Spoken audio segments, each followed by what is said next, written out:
Item ಯಾವುದೇ ಇರಲಿ try ಮಾಡಿ ಆಚಿ ಚಿಕನ್ ಮಸಾಲಾ. ಅಮೆರಿಕಾದ ವೈಟ್ ಹೌಸ್ ನಲ್ಲಿ ಪತ್ರಕರ್ತರಿಗೆ ಆಯೋಜನೆ ಮಾಡಿದ್ದ ಡಿನ್ನರ್ ಪಾರ್ಟಿಯಲ್ಲೇ ಶೂಟೌಟ್ ಆಗಿ ಹೋಗಿದೆ. ನಿನ್ನೆ ಇಡೀ ದಿನ ಕೂಡ ಕೊಲ್ಲಿ ರಾಷ್ಟ್ರಗಳ ಮಧ್ಯದ ಯುದ್ಧ ತಣ್ಣಗಾಗುತ್ತಾ, ಸಂಧಾನ ಸಭೆ ಯಶಸ್ವಿ ಆಗುತ್ತಾ ಅನ್ನುವಂಥ ಚರ್ಚೆ ಆಗ್ತಾ ಇದ್ದ ಹೊತ್ತಲ್ಲೇ ಅಮೆರಿಕ ಅಧ್ಯಕ್ಷ ಡೊನಾಲ್ಡ್ ಟ್ರಂಪ್ ಭಾಗಿಯಾದಂತಹ ಔತಣಕೂಟದಲ್ಲಿ ಈ ಡಿನ್ನರ್ ಪಾರ್ಟಿಯಲ್ಲೇ ಶೂಟೌಟ್ ಆಗಿ ಹೋಗಿದೆ. ಯಾರಾತ, ಯಾಕೆ ಶೂಟ್ ಮಾಡ್ದ, ಆತನ ಉದ್ದೇಶ ಏನಾಗಿತ್ತು ಅನ್ನೋದು ಪ್ರಶ್ನೆ. ಒಟ್ಟಿನಲ್ಲಿ ಆತಂಕ ಅಂತೂ ಸೃಷ್ಟಿಯಾಗಿತ್ತು ನಿನ್ನೆ ಅಮೆರಿಕಾದಲ್ಲಿ. ಒಂಟಿ ತೋಳದ ದಾಳಿ ಅಮೆರಿಕ ಅಧ್ಯಕ್ಷರ ಮೇಲೆ.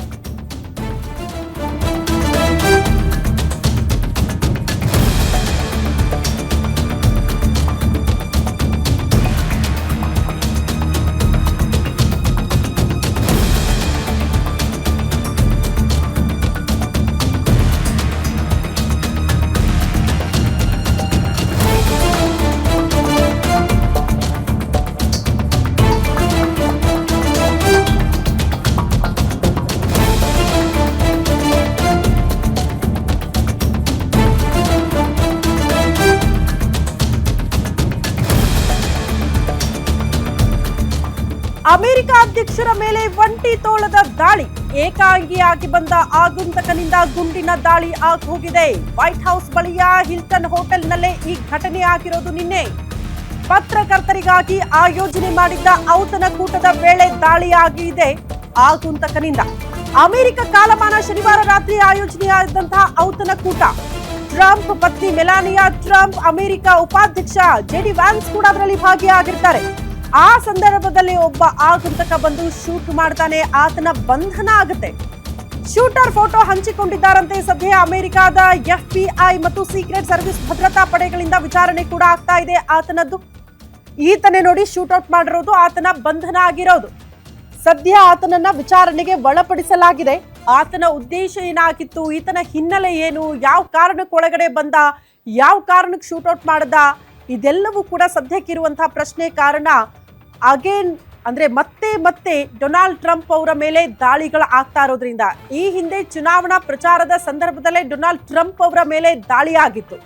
ಜಸ್ಟ್ ಮಿಸ್ ಅವತ್ತು ಡೊನಾಲ್ಡ್ ಟ್ರಂಪ್ ಅವರು.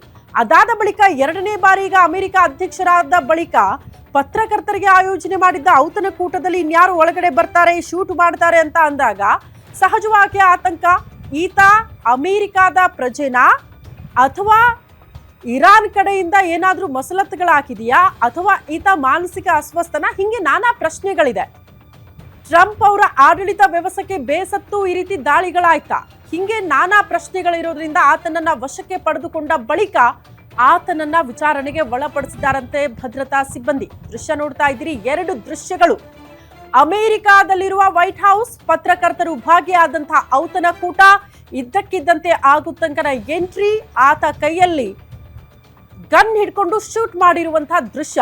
ಶೂಟ್ ಆಗ್ತಾ ಇದ್ದಂತೆ ಅಲ್ಲಿ ಅಮೆರಿಕ ಅಧ್ಯಕ್ಷ ಡೊನಾಲ್ಡ್ ಟ್ರಂಪ್ ಮಾತ್ರ ಅಲ್ಲ, ಅವರ ಪತ್ನಿ ಮೆಲಾನಿಯಾ ಅವರು ಕೂಡ ಭಾಗಿಯಾಗಿರ್ತಾರೆ. ಅಮೆರಿಕದ ಉಪಾಧ್ಯಕ್ಷ ಜೆಡಿ ವ್ಯಾನ್ಸ್ ಕೂಡ ಅದರಲ್ಲಿ ಭಾಗಿಯಾಗಿರ್ತಾರೆ. ಅಷ್ಟು ಜನರನ್ನ ಕೂಡ ಭದ್ರತಾ ಸಿಬ್ಬಂದಿ ತತ್ಕ್ಷಣಕ್ಕೆ ಸೇಫ್ ಮಾಡಿ ಆಚೆ ಕರ್ಕೊಂಡು ಹೋಗ್ತಾರೆ. ತದನಂತರದಲ್ಲಿ ಸುರಕ್ಷಿತ ಸ್ಥಳಕ್ಕೆ ಅವರನ್ನ ರವಾನೆ ಕೂಡ ಮಾಡಲಾಗುತ್ತೆ. ಅದಾದ ಬಳಿಕ ಯಾರು ಶೂಟ್ ಮಾಡಿದ್ರಲ್ಲ ಆತನನ್ನ ಭದ್ರತಾ ಸಿಬ್ಬಂದಿ ಅರೆಸ್ಟ್ ಮಾಡಿರುವಂತಹ ದೃಶ್ಯ, ವಶಕ್ಕೆ ಪಡೆದುಕೊಂಡಿರುವಂತಹ ದೃಶ್ಯ. ದಾಳಿಕೋರ ಅಲ್ಲೇ ಇರುವಂತಹ ದೃಶ್ಯವನ್ನ ನೋಡ್ತಾ ಇದ್ದೀರಿ. ಈತನೇ ನೋಡಿ, ಏನಾಗಿತ್ತು ಈತನ ಉದ್ದೇಶ, ಈತ ಯಾರು, ಈತನ ಹಿನ್ನೆಲೆ ಏನು, ಇದೆಲ್ಲವೂ ಕೂಡ ಸದ್ಯಕ್ಕಿರುವಂತಹ ಪ್ರಶ್ನೆ. ಬಟ್ ಎಲ್ಲಾ ವಿಚಾರಕ್ಕೆ ಸಂಬಂಧಪಟ್ಟಂತೆ ಆಲ್ರೆಡಿ ವಿಚಾರಣೆ ಪ್ರಾರಂಭ ಆಗಿದ ಬಳಿಕ ಇನ್ನಷ್ಟೇ ಮಾಹಿತಿ ಸಿಗಬೇಕು ಪ್ರಾಥಮಿಕವಾಗಿ ಯಾವ ಕಾರಣಕ್ಕೆ ಈ ದಾಳಿ ಆಯಿತು ಅಂತ. ನಿನ್ನೆ ಕೂಡ ಡೊನಾಲ್ಡ್ ಟ್ರಂಪ್ ಅವರು ಜಸ್ಟ್ ಮಿಸ್ ಅನ್ನೋ ರೀತಿಯಲ್ಲಿ ಕಾಣಿಸ್ತಾ ಇದೆ ದೃಶ್ಯಗಳು.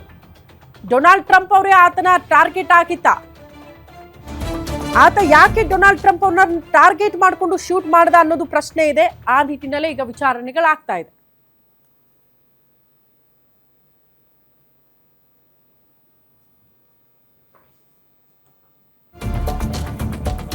ಟ್ರಂಪ್ ಮೇಲೆ ದಾಳಿ ನಡೆಸಿದ್ದ ಒಂಟಿ ತೋಳ ಯಾರು, ಆತನ ಹಿನ್ನೆಲೆ ಏನು, ಉದ್ದೇಶ ಏನು, ಇರಾನ್ ಬೆಂಬಲಿತ ಸ್ಲೀಪರ್ ಸೆಲ್ ಸದಸ್ಯನಿಂದ ದಾಳಿ ಆಗೋಯ್ತಾ, ಇದು ಪ್ರಶ್ನೆ ಇರೋದು. ಅಮೆರಿಕ ಅಧ್ಯಕ್ಷರ ವಿರುದ್ಧದ ಆಡಳಿತ ವಿರೋಧಿ ಹೋರಾಟಗಾರನಾಯಿತ. ವೈಟ್ ಹೌಸ್ ದಾಳಿ ಬೆನ್ನಲ್ಲೇ FBI ಎದುರು ಹಲವು ಪ್ರಶ್ನೆಗಳು ಹುಟ್ಟುಕೊಂಡಿದೆ ಆತನ ಬಗ್ಗೆ. ಗುಂಡು ಹಾರಿಸಿದಾತ ಮಾನಸಿಕ ಅಸ್ವಸ್ಥನೆ ಎಂಬ ಆಯಾಮದಲ್ಲೂ ತನಿಖೆ ಆಗ್ತಾ ಇದೆ. ಗುಂಡು ಹಾರಿಸಿದ ವ್ಯಕ್ತಿಯ ಹಿನ್ನೆಲೆ ಇನ್ನೂ ಕೂಡ ನಿಗೂಢವಾಗಿದೆ ಅಂತೆ. ಒಂಟಿ ತೋಳ ದಾಳಿಕೋರರನ್ನ ಆಲ್ರೆಡಿ FBI ಬಂಧಿಸಿ ವಿಚಾರಣೆಗೆ ಒಳಪಡಿಸಿದ್ದು, ಹಿಲ್ಟನ್ ಹೋಟೆಲ್ನಲ್ಲಿ ಅತಿಥಿಯಾಗಿ ದಾಳಿಕೋರ ಆಗಮಿಸಿರ್ತಾನೆ. ಅಮೆರಿಕ ಅಧ್ಯಕ್ಷರ ಕಾರ್ಯಕ್ರಮಕ್ಕೆ ಬರೋಕ್ಕೂ ಮುನ್ನ, ಅಂದ್ರೆ ಆ ಕಾರ್ಯಕ್ರಮ ಪ್ರಾರಂಭ ಆಗೋಕ್ಕೂ ಮುನ್ನನೇ ಈತನ ಒಳಗಡೆ ಎಂಟ್ರಿ ಆಗಿರುತ್ತೆ, ಹೋಟೆಲ್ ಒಳಗಡೆ ಈತನ ಎಂಟ್ರಿ ಆಗಿರುತ್ತೆ. ಟ್ರಂಪ್ ಮೇಲೆ ದಾಳಿ ನಡೆಸಿದ ಒಂಟಿ ತೋಳ ಯಾರು ಅಂದ್ರೆ ಆ ಕಿರಾತಕ ಯಾರು ಅಂತ. ಆತ ಏನಾದ್ರೂ ಇರಾನ್ನ ಬೆಂಬಲಿತ ಸ್ಲೀಪರ್ಸ್ ಎಲ್ಲ ಕೆಲಸ ಮಾಡ್ತಿದ್ನ, ಆ ಕಾರಣಕ್ಕೆ ಇರಾನೇ ಕೊಟ್ಟಿರುವ ಮೆಸೇಜ್ ಮೇರೆಗೆ ದಾಳಿ ಮಾಡಿದ್ನ, ಇದು ಪ್ರಶ್ನೆ ಇರೋದು. ಅಥವಾ ಅಮೆರಿಕಾದ ಪ್ರಜೆಯಾಗಿದ್ರೆ ಅಲ್ಲಿನ ಆಡಳಿತಕ್ಕೆ ಬೇಸತ್ತು, ಅಥವಾ ಟ್ರಂಪ್ ಮೇಲೆ ಕೋಪ ಇಟ್ಕೊಂಡು ಈ ರೀತಿ ದಾಳಿ ಮಾಡದ್ನ ಅನ್ನೋದು ಕೂಡ ಪ್ರಶ್ನೆ ಇದೆ. ಹಾಗಾಗಿ ಈ ಎಲ್ಲ ಆಯಾಮಗಳಲ್ಲೂ ಕೂಡ ಅಲ್ಲಿನ ಅಧಿಕಾರಿಗಳು ವಿಚಾರಣೆಗೆ ಆತನನ್ನ ಒಳಪಡಿಸಿದ್ದಾರೆ ಅನ್ನೋದರ ಡೀಟೇಲ್ಸ್ ಸದ್ಯ ಸಿಗ್ತಾ ಇದೆ. 2ನೇ ಬಾರಿ ಡೊನಾಲ್ಡ್ ಟ್ರಂಪ್ ಅವರ ಮೇಲೆ ಈ ರೀತಿ ಶೂಟೌಟ್ ಆಗ್ತಾ ಇರೋದು. 2 ಬಾರಿ ಕೂಡ ಜಸ್ಟ್ ಮಿಸ್ ಡೊನಾಲ್ಡ್ ಟ್ರಂಪ್ ಅವರು.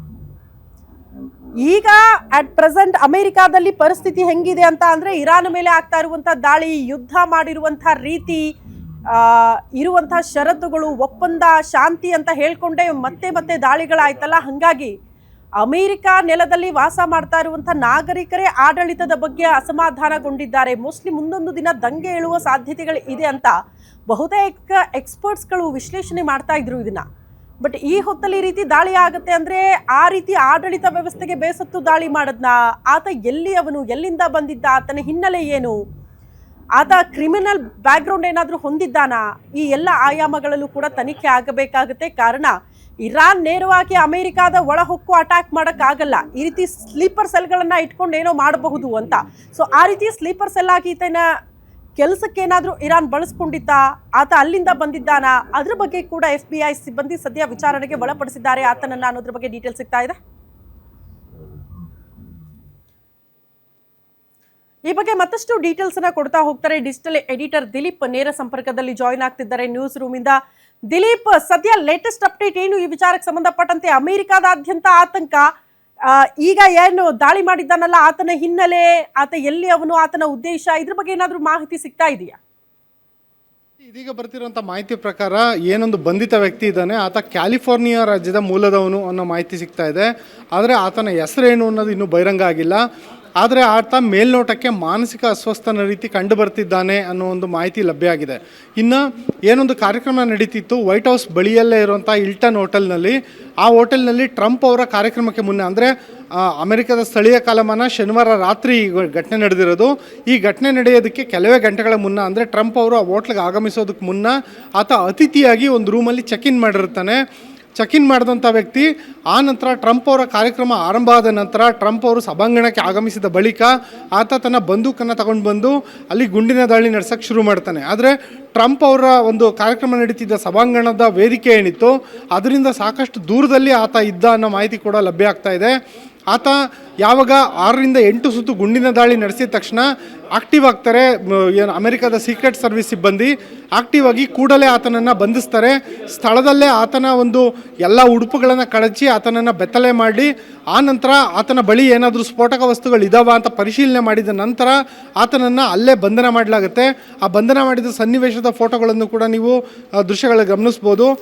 ಆ ರೀತಿ ಬಂಧನ ಮಾಡಿದ ನಂತರ ಆತನ ಹಿನ್ನೆಲೆ ಏನು ಅಂತ ಮೊದಲಿಗೆ ಹುಡುಕಾಟ ನಡೆಸಿದಾಗ ಆತ ಹಿಲ್ಟನ್ ಹೋಟೆಲ್ನಲ್ಲಿ ಅತಿಥಿಯಾಗಿ ಬಂದಿದ್ದ. ಟ್ರಂಪ್ ಅವರ ಕಾರ್ಯಕ್ರಮಕ್ಕೆ ಮುನ್ನನೇ ಆತ ಹೋಟೆಲ್ಗೆ ಚೆಕ್ ಇನ್ ಆಗಿದ್ದ ಅನ್ನೋ ಮಾಹಿತಿ ಲಭ್ಯ ಆಗಿದೆ. ಆದರೆ ಆತನ ಬಳಿ ಬಂದೂಕು ಎಲ್ಲಿಂದ ಬಂತು, ಬಂದೂಕನ್ನು ಆತ ಹೋಟೆಲ್ ಒಳಗಡೆ ಯಾವ ರೀತಿ ತಗೊಂಬಂದ ಅನ್ನೋದು ಗೊತ್ತಿಲ್ಲ. ಇನ್ನು ಕ್ಯಾಲಿಫೋರ್ನಿಯಾ ರಾಜ್ಯದ ಮೂಲದವನು ಅಂತ ಏನು ಆತ ತಿಳಿದು ಬಂದಿದ್ದಾನೆ.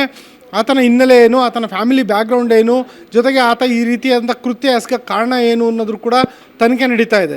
ಇಲ್ಲಿ ಹಲವು ಆಯಾಮಗಳಲ್ಲಿ ಪೊಲೀಸ್ನವರು ತನಿಖೆ ನಡೆಸ್ತಾ ಇದ್ದಾರೆ. ಒಂದು, ಆತ ಆಡಳಿತ ವಿರೋಧಿ ಹೋರಾಟಗಾರನ ಅಂತ, ಯಾಕೆಂದರೆ ಅಮೆರಿಕಾದಾದ್ಯಂತ ನೋ ಕಿಂಗ್ಸ್ ಅಂತ ಏನು ಪ್ರತಿಭಟನೆ ನಡೀತು, ಆ ಪ್ರತಿಭಟನೆಯಲ್ಲಿ ಆತ ಭಾಗಿಯಾಗಿದ್ನ, ಅಮೆರಿಕ ಅಧ್ಯಕ್ಷರ ವಿರುದ್ಧ ಆತನಿಗೇನಾದರೂ ಆಕ್ರೋಶ ಇತ್ತ ಅನ್ನೋದು, ಜೊತೆಗೆ ಆತ ಏನಾದರೂ ಇಸ್ಲಾಮಿಕ್ ಸಂಘಟನೆಗಳಿಗೆ ಸೇರಿದಂಥ ಸದಸ್ಯನ ಅನ್ನೋ ಆ್ಯಂಗಲ್ನಲ್ಲೂ ತನಿಖೆ ನಡೀತಾ ಇದೆ. ಜೊತೆಗೆ ಇರಾನ್ನ ಏನು ಸರ್ವೋಚ್ಚ ನಾಯಕರಾಗಿದ್ದರು ಅಯಾತುಲ್ಲಾ ಅಲಿ ಖಮೇನಿ ಅವರ ಹತ್ಯೆ ಬಳಿಕ ಅವರ ಹತ್ಯೆಗೆ ಪ್ರತೀಕಾರವಾಗಿ ಏನಾದರೂ ಈ ದಾಳಿ ನಡೀತಾ, ಏನಾದರೂ ಇರಾನ್ನ ಸ್ಲೀಪರ್ಸಲ್ಲಿ ಆಗಿರ್ಬೋದಾ ಅನ್ನೋ ಆಯಾಮದಲ್ಲೂ ಕೂಡ ತನಿಖೆ ನಡೀತಾ ಇದೆ. ಏನೊಂದು ಅಮೆರಿಕದ ಅಧ್ಯಕ್ಷರೇನಿದ್ದಾರೆ ಅವರ ಒಂದು ಆಪ್ತ ಸಹವರ್ತಿಯಾಗಿರೋ ಕಾಶ್ ಪಟೇಲ್ ಅವರು ಈ ಒಂದು ತನಿಖೆಯ ಒಂದು ಸಮಗ್ರವಾದಂತಹ ಪರಿಶೀಲನೆ ನಡೆಸ್ತಾ ಇದ್ದಾರೆ.